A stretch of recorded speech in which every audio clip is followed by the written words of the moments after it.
Selamat siang teman-teman semuanya. Perkenalkan, nama saya Patricia Ramela. Nama saya Samuel. Saya Dewan Dodion. Ini kami akan mempresentasikan 4 pilar berpikir komputasional.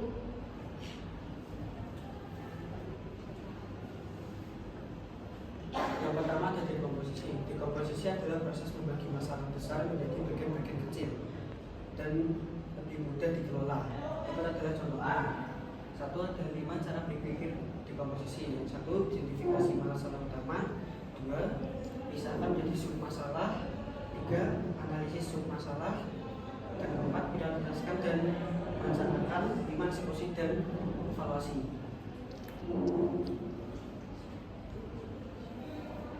Contoh dekomposisi. 1. Proyek pengembangan aplikasi mobile. Masalah utamanya adalah pengembangan aplikasi mobile baru. Sub masalahnya desain antar muka pengguna atau user interface, membuat mockup dan membuat desain aplikasi.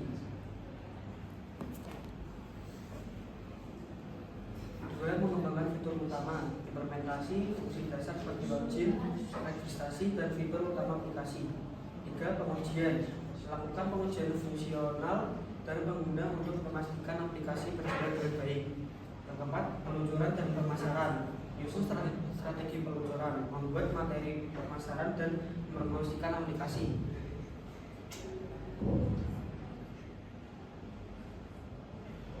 Yang kedua, organisasi acara perayaan ulang tahun.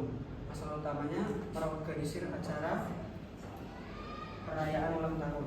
Sub masalahnya 1. Perencanaan anggaran, menyusun anggaran untuk biaya makanan, dekorasi, hiburan, dan sewa tempat.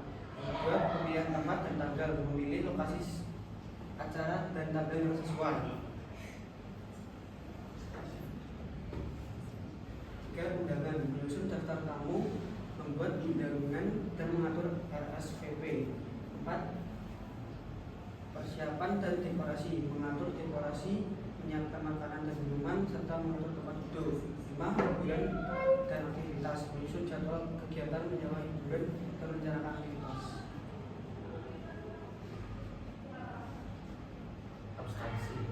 Abstraksi adalah proses dalam menyembunyikan detail implementasi dengan tujuan agar developer dapat fokus terhadap alur bisnis dibandingkan dengan menulis kode secara terperinci. Contoh dalam kehidupan sehari-hari: 1. Penggunaan abstraksi dalam pemrograman. 2. Ketika kita menulis tugas, kita hanya fokus menulis tugas, tidak perlu memikirkan bagaimana proses membuat hasil.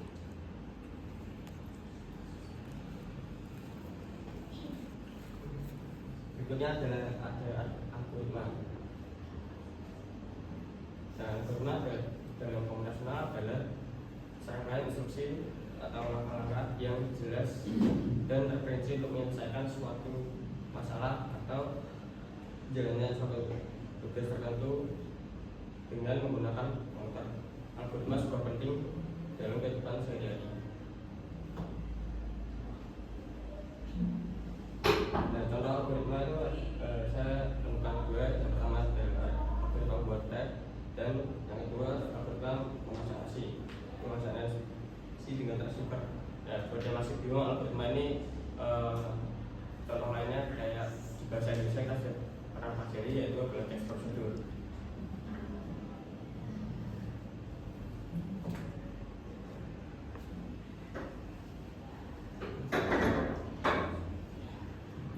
Pengenalan pola adalah fondasi berpikir komputasional. Yang kedua adalah untuk mengidentifikasi suatu masalah dan membantu kamu menentukan algoritma serta metode yang paling efektif untuk menyelesaikan dari masalah tersebut. Contoh pengenalan pola: makan secara teratur. Tidak bisa membuat tubuh kita menjadi sehat. Pola makan secara teratur makanan secara teratur bisa membuat tubuh kita menjadi sehat. Pola makan secara teratur merupakan salah satu pola yang baik untuk dijaga. Dua, berolahraga teratur. Berolahraga adalah hal yang paling penting bagi imunitas tubuh karena tubuh membutuhkan tenaga dan energi yang kuat.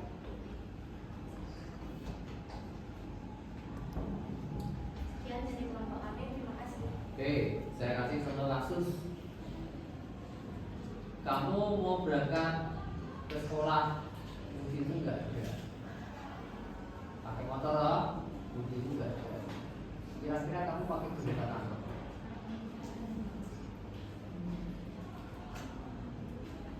Silakan dulu. Agak rumit, makanya orang 5 ambil.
Menurut pemahaman kami, pendekatan yang paling yang cukup tepat adalah abstraksi. Karena yang pertama kita bisa mencari kunci atau dulu atau pakai alternatif lain, yaitu naik kunci atau naik GP. Enggak, solusinya adalah mencari kunci. Pendekatannya apa?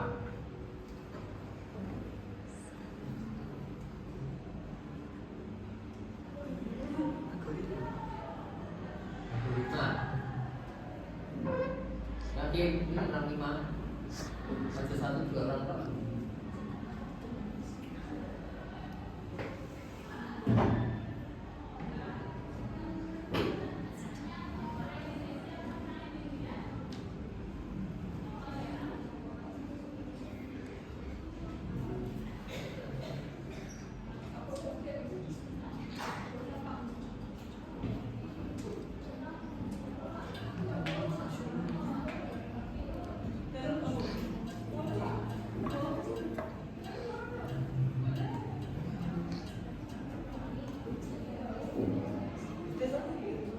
Ya, yakin 65.